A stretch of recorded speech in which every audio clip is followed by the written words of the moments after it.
My music video mainly conforms to the conventions of music video rather than subverting them. I chose to do this as it would make my video appeal to as many people as possible. This was important as the genre that I had chose, which was post-hardcore music, had a much smaller audience compared to more mainstream genres, so conforming to the styles of the genre was important to attract as much of the small audience as I could. One way which my music video mainly conformed to the genre was the location that I filmed it in. I chose to film my music video in a single, white, isolated room. This is a convention of the genre that appears quite a lot in music videos.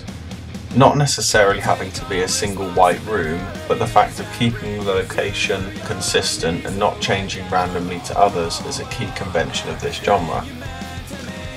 Another convention that I conformed to was having the video in a black and white effect. I chose to use this style as I felt it gave the video a good effect.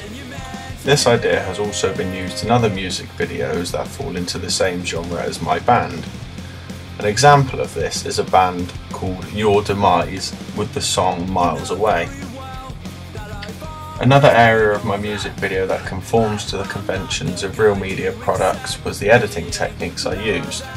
An example of this is that I edited the song with predominantly straight cuts, which is a key convention of music video. This with the exception to two cross dissolves that I chose to use in the introduction of the song and at the very end. I also edited the song at quite a fast pace as this fitted with the song that I was using. Editing the song in time with the music is also another widely used convention of music video. A further convention I conformed to in terms of editing was having the track dubbed over the band playing.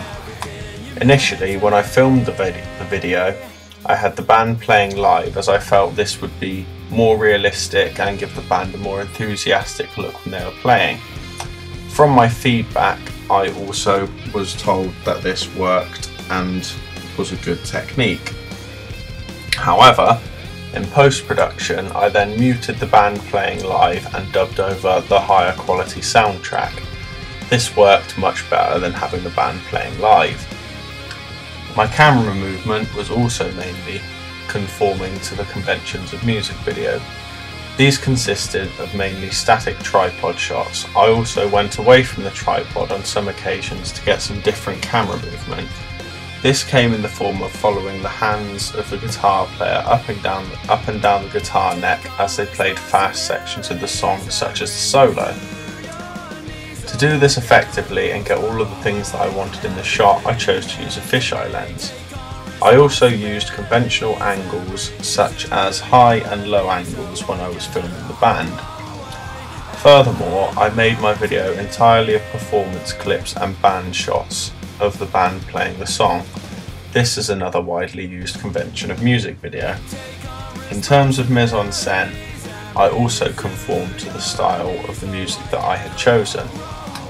I felt this was a key part of the video, as if I had chose bad mise-en-scène that did not fit with the style of music that I was doing, it would not have only looked out of place, it would not have appealed to the audience that I had chosen either.